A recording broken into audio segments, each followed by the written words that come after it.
A single bottle of wine once sold at auction for $812,500. That massive price tag belonged to a 1945 Romani Conti from Burgundy. Only 600 bottles were ever produced, serving as the very last harvest before the winery ripped out its oldest vines and replanted everything from scratch. That modern, sterile display of wealth is a long way from the physical dirt and heavy labor where wine actually began 8,000 years ago. In Georgia, around 6000 BC, ancient farmers discovered that grape juice left buried underground in clay vessels called qvevri would naturally ferment. Leaving juice in the dirt sparked an 8 millennia chain reaction of humans attempting to engineer and control flavor. This leaves anyone staring at a modern liquor store shelf with a dilemma. You are either paying for a marketing illusion or you are paying for a tangible production process. This timeline flowchart charts the 8 foundational wines, branching out from that ancient Georgian clay pot to the modern styles we drink today. Along this axis, we map the trade-off between price, driven by rarity, and quality, driven by process. By understanding the specific manufacturing inputs of these 8 distinct styles, you can bypass the snobbery, ignore the labels, and perfectly match a bottle to your budget and your dinner plans. Take Chapter 8. Rosé. For decades, the public assumed this was cheap, sugary pink garbage that no serious person would ever order.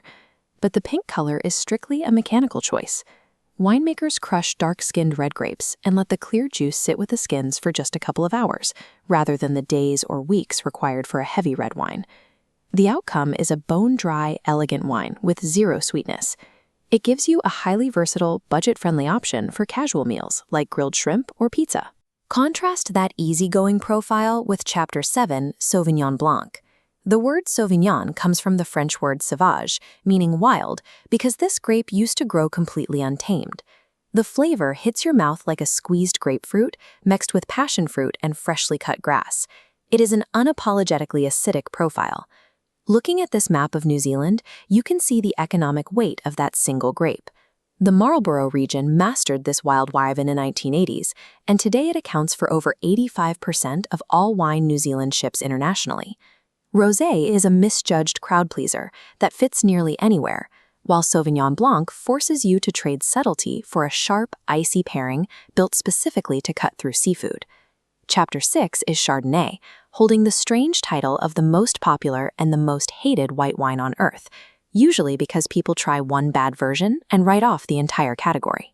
This split-screen flowchart illustrates the massive difference a single production choice makes.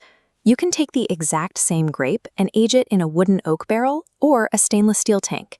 Put it in oak and you get the rich, buttery vanilla profile California made famous. Put it in steel and you get a crisp, mineral-driven wine that tastes like green apples, the style you find in Chablis. Same grape, entirely opposite outcomes. This line graph tracks U.S. Merlot sales, showing a massive plunge in 2004. That drop happened overnight, caused entirely by a fictional character refusing to drink Merlot in the movie Sideways. The actual biological reality of Merlot is much friendlier. The grapes have incredibly soft tannins, resulting in a smooth flavor of ripe plums and dark cherries that keeps your mouth relaxed instead of drying it out. Chardonnay and Merlot both suffer from public misperception. If you learn to read the production label to find out exactly how they were made, they become high-value options for any budget. Chapter 4 is Cabernet Sauvignon. It dominates steakhouse menus globally, yet it was never supposed to exist. Back in the 1600s, 2 different grape varieties accidentally cross-pollinated in a French vineyard. The thick skins of this accidental grape are loaded with chemical compounds called tannins. When you take a sip, those tannins dry out your mouth and create a grippy, bitter texture on your tongue. To enjoy it, navigate a strict trade-off.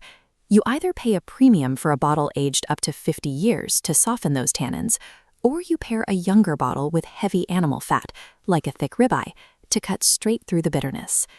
Chapter 3 relies on an even stricter set of rules. Champagne is at every major celebration on the planet, but by law, you cannot put that word on the label unless the grapes were grown in one tiny region in northeastern France. The bubbles are the result of a precise mechanical input. Winemakers trap yeast and sugar inside a sealed bottle with still wine. Over at least 15 months, the yeast eats the sugar and produces dissolved carbon dioxide. You pay a steep prestige tax for that exact geography. If you drop the name brand, Spanish Cava and Italian Prosecco utilize similar methods to achieve carbonation at a fraction of the cost.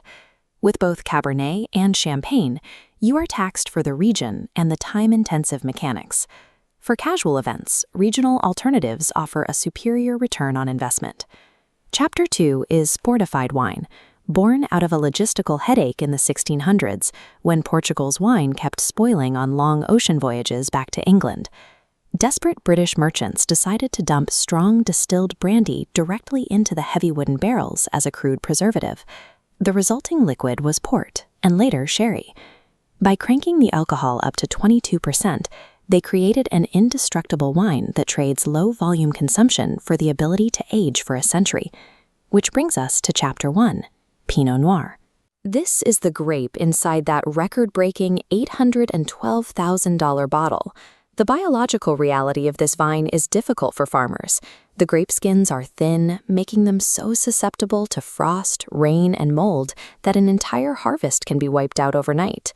The premium price on a bottle of Pinot Noir accounts for this constant agricultural risk. You are paying for the low yields and the high probability that a single storm could have erased the entire harvest. DNA testing even proved that this highly fragile, expensive red grape is the direct sibling of Chardonnay, the world's most accessible white wine. Pinot Noir sits at the absolute extreme of the market. It is a delicate agricultural gamble where your money buys a fleeting, complex flavor profile that heavier wines simply cannot replicate. From the 8,000-year-old clay vessels buried in Georgia to the modern cellars of France, the liquid in your glass is always the result of humans mechanically manipulating nature. This scatter chart maps out your choices.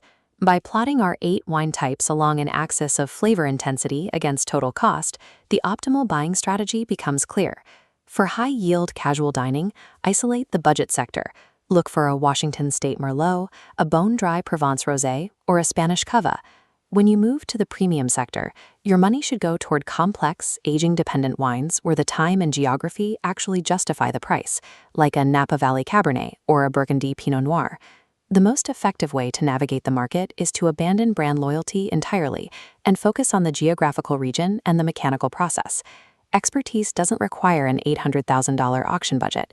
It is the ability to identify the production method behind the bottle and match that specific engineering to your own plans for the night.